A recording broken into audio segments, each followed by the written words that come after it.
Hey, Fen here. I'm gonna keep this nice and simple, so I'm gonna show you how to make a slider for your VRChat models. Before we start, I want to mention first that I'm not going to be talking about on how to import models from Blender, or anything related to Blender in this video.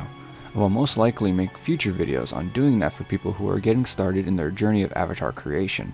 For now though, I'm only going to be talking about what you'll need to do for VRChat Sliders. First, you want to make sure you have animation states created for the sliders. These can be named anything you want, so go crazy. When you have these animation states made, you should keep the values as simple as possible. The first state should be at 0 in the blend shapes of your model sliders, while the second state is at 100. Make sure they're also at the very beginning of the timeline. If you haven't already, let's create the menus and parameters by right-clicking in an empty spot of the asset window. Find Create at the top, and then VRChat, Avatars, and Expression Parameters. Name them whatever you find appropriate. Then set the parameter that is going to be 0 to a bool. Then the 100 value to a float. Parameter names are also case sensitive, so be sure to remember how they're spelled to the T. To create a menu, we'll go by the same steps we took to make the parameters earlier. Right-click in the asset window, Create, VRChat, Avatars, and Expression menu. From here, you should be able to just click on the plus sign to make a control.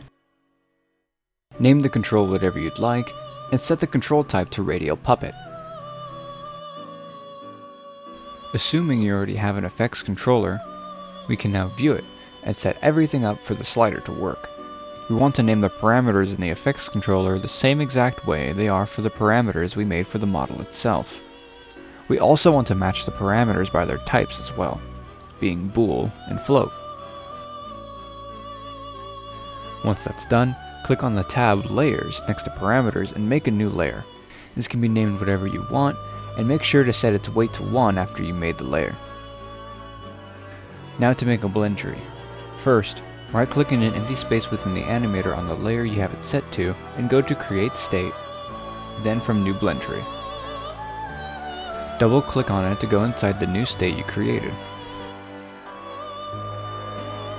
Click on the Blend Tree node in the viewport and locate the parameter drop-down in the upper right corner of the Inspector tab. Set it to whatever you named your 100 value parameter. Then create 2 motion states. Locate where you made your 2 animation states from before and drag and drop the 0 value animation first, then the 100 value last.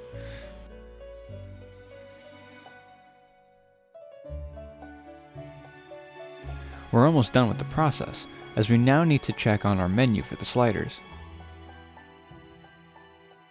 In the menu, if there isn't a parameter set here, drag and drop the parameter for the model in this spot.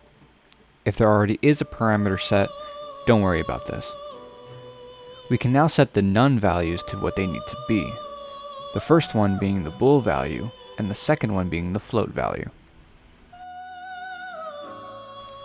Now it's time to test what we have made. In the Tools tab, select the Gesture Manager emulator. This will help you test out a lot of buttons, toggles, and sliders in the future without having to open VRChat all the time. Click on Enter Play Mode, and you will see a slider in the lower right corner of your screen. Navigate this menu like you would in VRChat, and once you get to the slider, it should be working as intended. If not, here's a checklist on what might be the problem. If none of these problems apply to you, feel free to shoot a comment down below and I will gladly help. Thank you for watching. This is my first time ever making a tutorial on something VRC related. I haven't really seen anyone make a tutorial specifically on sliders like this, so that's kind of the reason why I wanted to make this video.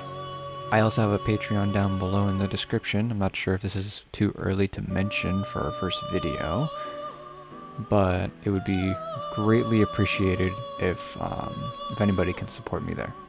Again, thank you for watching, and I hope you learned something.